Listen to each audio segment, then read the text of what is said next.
I'm Hybrid Fox Kid, and welcome back to the Blocks SMP. Today we are back in Honeycomb Ridge, and it is time to do a little bit more construction so we can finish off this part of the area so we can move a little bit further that way. But as I've been building Honeycomb Ridge, I've kind of remembered that I've left behind a friend in the previous season that I never ended up picking up and taking with me. And yes, a lot of people may think about my horse Kai that I have caught in the second episode, which I have still stationed over here. I swear, Kai, one day I will make you a stable so you can have somewhere nice to stay other than here for the past, like, what, 10 episodes now. I'm so sorry. You will get a house one day, I swear. The companion I'm talking about is little Luna, my Arctic fox that I left behind in Glaciers. Even though this isn't the best temperature for Luna, I still want to bring her over to Honeycomb Ridge. So, it looks like we're going to go for a little bit of a hunt and look for a fox. So, to be able to go out and actually catch some mobs, I need to get a couple of items that I will be needing. So we'll grab a couple leads in case a couple break. And then we've got to grab ourselves a boat in case we need to do any kind of water transport, which, looking at our seed, we most likely will have to because this seed's a little bit jank when it comes to water. I am surrounded by everything. And I don't really think I'll need anything else. I have rockets in my ender chest and everything else is pretty much stored. The one problem with my base here is that I am in a very warm climate, so I'm going to have to go somewhere a little bit cooler to be able to find an Arctic fox. So I got to do a little bit of adventuring. So now it's just our job to keep flying around until we find a snowy biome. Okay, this looks like a snowy enough biome to find an Arctic fox, so now we just got to keep an eye out and see if we can spot a needle in a haystack, because Arctic foxes are notorious for blending in with their surroundings. I see little Luna. It has taken me so long to find an Arctic fox, you have no idea. So hopefully we can try and catch her without too much of a problem. Oh, she's snoozing under a tree. That is adorable. Okay, this is our perfect chance to pounce on her. Okay, we're really close to her now. We just gotta successfully catch her without waking her up. And boop! Haha! We caught her! Hello, how you doing, Luna? It's been a while. Oh, I've left you out in the wilderness for way too long. But just before we set our destination to home, we are right next to a regular tiger biome as well. And in the previous season, I didn't really have the time to go out and catch the other fox variant, the red fox variant. I did for my zoo, but I never caught Luna's friend. Hopefully we can find a red fox with relative ease, hopefully easier than the Arctic fox, because you have no idea how long it took to find her. There we have it, a regular fox. Oh, you're so cute. Luna's sleeping. Okay, let's quickly grab him and whoop! Haha! We got him! We got a regular red fox as well. Oh, I love these guys just as much as I love the Arctic foxes. They're so adorable! Look at him! Are you ready to come home with me, buddy? So we've got little Luna, and now we have little Soul. So now, as I said before, now we just gotta get home, which it's probably going to be easy, but carrying around foxes behind you is never really the easiest task, so there's that too, but you know what? We're gonna try our best.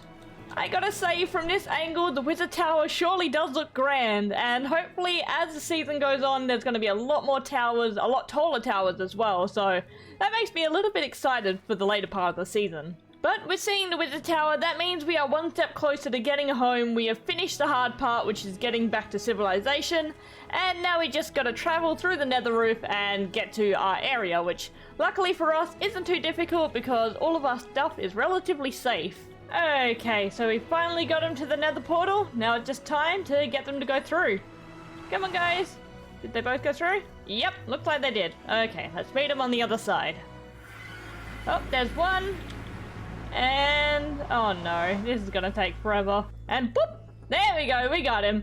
Okay, now we just gotta head home, which is in this general direction, I'm pretty sure. Yeah, okay. Finally, we are so close to being home. This was a very, very long adventure, but now you guys finally have a place to stay. Okay, come on through. Whoop! So I've caught Soul, and he really, really wants to take out Greg, but I'm going to try my best to keep him away from him. And now little Luna just decides she no longer wants to be on the island and she's just gonna run away. So let's quickly catch her before she decides to do something dumb. Come on, Luna. You two are very, very strange, but you guys are in charge of my new area. So let's get over there. Home sweet home. We're finally back in Honeycomb Ridge with our two little foxes, Luna and Sol, and it's finally good to be back home. I have been out for so long. It took I'd say about 2 hours to find Luna. For some reason, every single snow biome I went into, there was just no Arctic foxes, no matter how far I looked. So I am so glad I eventually found them. And then luckily, Sol didn't take any longer than I think maybe 10 minutes, which made life just a whole lot easier. So I'm going to quickly pop these two here so they don't have a chance of running away. And then let's quickly go grab a name tag so I can name the two of them. So we have the two little name tags, one for Luna, one for Sol, and let's quickly name these two. Here we go, guys, you got your name. There we go, Luna. And there we go, Sol. There we go, we finally have our foxes and they have been secured to Honeycomb Ridge. And now we just gotta build a little house for them, which I think I have a plan what I want to do for this part. There is one staple building I have in all of my SMPs and creative worlds. I think it's time for the return of Fox's Den. And with the power of editing and a little bit of off-camera work, Fox's Den is now complete. Well, at least the exterior. So with the outside done, it is now our job to go inside and actually design what's going to go in here. So this is our general blueprint at the moment. So we have a first story, a second story, and then up the top here we have a little roof area. I've got a lot of plans for this area. I think I know what this place is going to look like more than the other two levels. So this one might be dealt with first. We'll wait and see. We'll see how we go.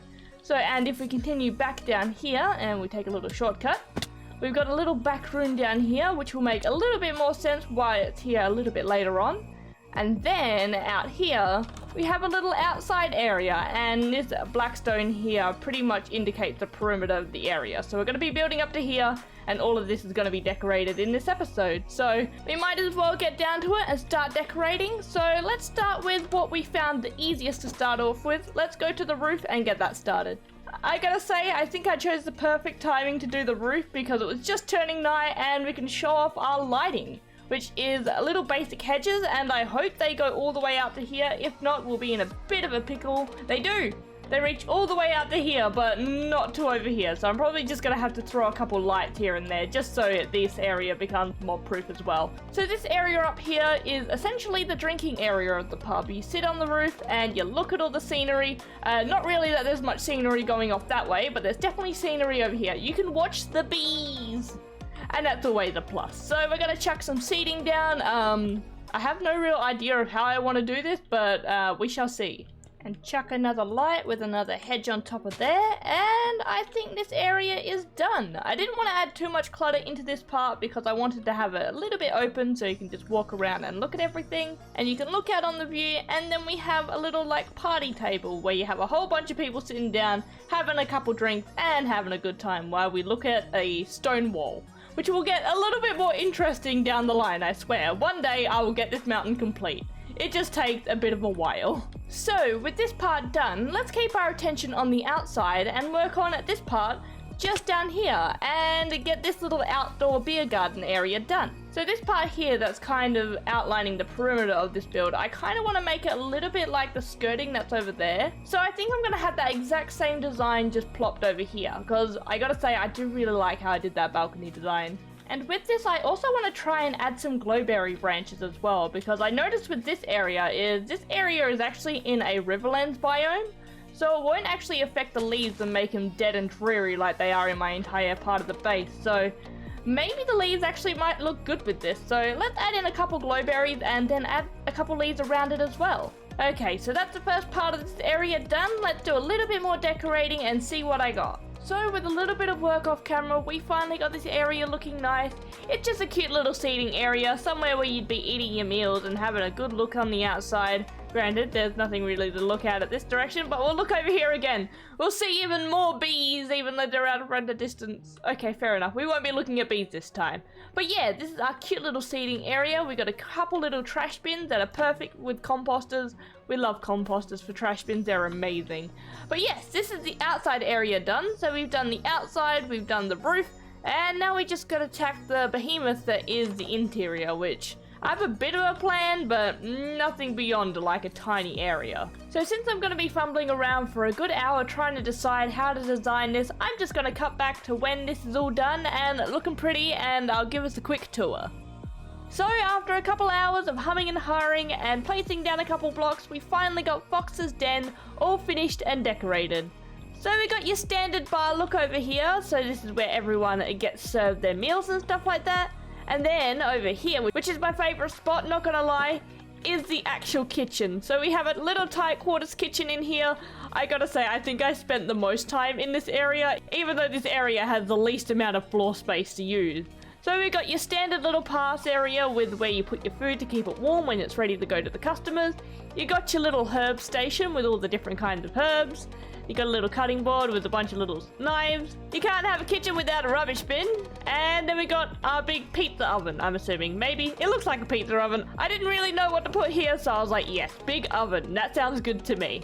And then in here is we've got a little toasty fridge where all the meat is kept. So yeah, I kind of like it. I really like the kitchen. As I said before, it's very tiny, but it's got chock full of details, so I kind of like it. So if we continue out here, we have the floor, and it just looks really nice from this angle. I really do like how this turned out. And then the second floor is nothing really special, it's just a bunch of tables. This is where everyone eats and sits. So yes, that is Fox's Den all finished and fully decorated. So now it's just time to move in Luna and Sol. Come on, Luna, you're coming with me. Okay, she is not cooperating. I'm gonna have to drag her in. Come on. There we go. We got Luna in, so we're gonna pop Luna on this one if she wants to move, but she is currently refusing to.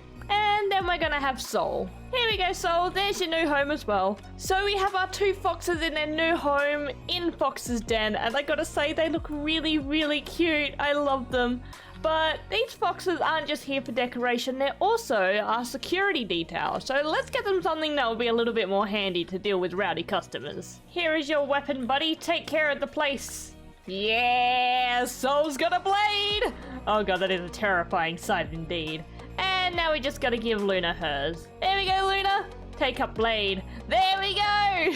So we got our two security foxes, both wielding a diamond sword. Truly a terrifying sight. But with that, Fox's Den is officially finished with their new residents and our new security detail.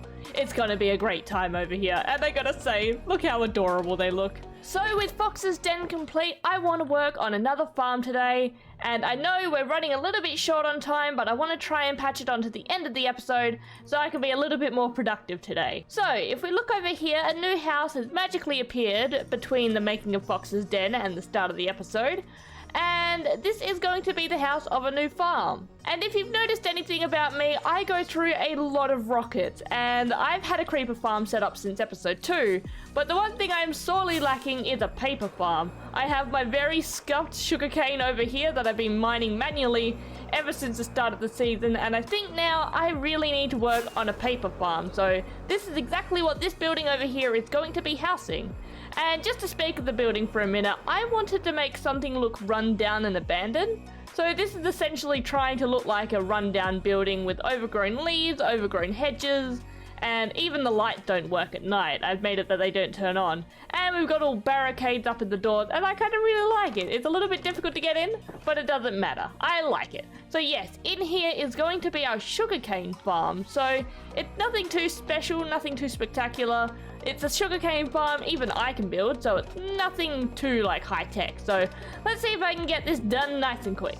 So we have the first tier of the sugarcane farm all up and ready. Now we just have to duplicate it and build it all the way down to there. So this is gonna take a while. So one quick cut later and our sugarcane farm is completely finished. We have 4 modules on each side, so altogether that's 12 modules of sugarcane all farming at the same time. So this is going to be a pretty beefy farm once it gets up and running and growing completely. But I gotta say, it looks really cool from the top. You just look down and you see like endless sugarcane. It could really be going down for longer, but it's not really any longer than that. I just like the illusion that you can't see past it, so it's going on forever. But you can actually go down here and see the whole thing from the bottom layer, which is just as cool as the top layer. It looks so wicked. So we have our little storage system here, nothing too major. I've been AFK here for about like 5 minutes and that's why we don't have many drops. But that is our sugarcane farm all done and complete. And I gotta say, I kind of like it. It took me so long to get one of these done. So about time I finally crossed it off the list. So with our automated farm all finished, I can go over to this area and finally knock down this absolute eyesore. So that makes my base a little bit prettier at least. So let's finally knock all of this down. With the last bit of sugarcane picked up, this area is finally clear of that absolute eyesore, which I gotta say, now that I look at it, this area doesn't look too nice either way. So I think I'm gonna go through and just clean that up a tad bit, a little bit off camera, just so it's not so ugly looking. But yes, we have got a lot of things done today. We have started up Fox's Den, and we've also got our automatic sugarcane farm running, which is amazing. So we are getting a lot of things done. And in the next episode, we're going to be continuing on down here. We're going to be adding a massive bit to the road, and we're going to be adding a little bit of interest to the mountain. What I've got planned for the mountain is going to be very, very big, so I hope you're looking forward to it. It's going to be amazing. I am not looking forward to it, but I am. It's going to be cool, but the work for it is going to be kind of rough, but we'll get there eventually. But yes, with that, I'm going to leave this episode here. If you guys liked the video, give the video a thumbs up, and maybe subscribe if you want to stick around. All good, I'll see you guys next time. See ya!